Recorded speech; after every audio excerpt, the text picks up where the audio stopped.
This is the story of a man named Stanley. Stanley worked for a company in a big building where he was employee number 427. Employee number 427's job was simple. He sat at his desk in room 427 and he pushed buttons on a keyboard.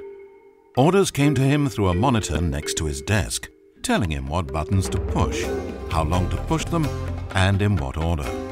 This is what employee 427 did every day of every month of every year. And although others might have considered it soul-rending, Stanley relished every moment that the orders came in, as though he had been made exactly for this job. And Stanley was happy.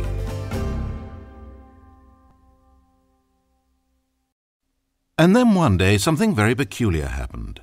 Something that would forever change Stanley. Something he would never quite forget. He had been at his desk for nearly an hour when he realized that not one single order had arrived on a monitor for him to follow.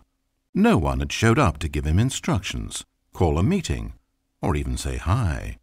Never in all his years at the company had this happened, this complete isolation. Something was very clearly wrong. Shocked, frozen solid, Stanley found himself unable to move for the longest time. But as he came to his wits and regained his senses, he got up from his desk and walked out into the hallway.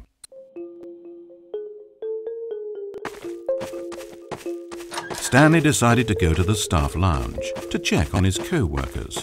He never functioned well by himself and constantly needed support and guidance from others, so the thought of total solitude was terrifying to him. When Stanley came to a set of two open doors, he entered the door on his left.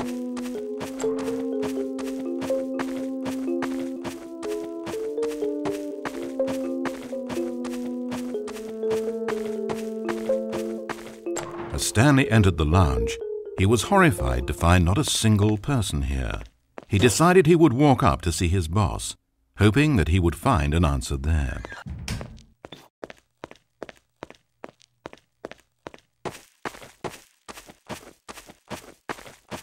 Coming to a staircase, Stanley walked upstairs to his boss's office.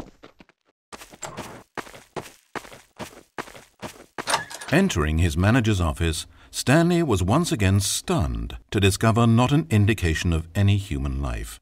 It was at this point that he began to feel dizzy and a little sick, and even thought he might pass out when suddenly he noticed a keypad next to the filing cabinet in the corner of his boss's office. Stanley had never seen this panel before and had no idea what combination of numbers would produce any result. In fact, only Stanley's boss knew this, since the panel withheld access to the boss's greatest, darkest secret, and so he had assigned the keypad a combination that only he could possibly know, the number of his freshman dorm number in college, 1957. But of course, yet incredibly, by simply pushing random buttons on the keypad, Stanley happened to input the correct code by sheer luck. Amazing. Stanley ventured forth into the newly opened passageway. As he drew deeper into the bowels of the building, Stanley had no idea where he was or what this place held. And just as he began to think he might not discover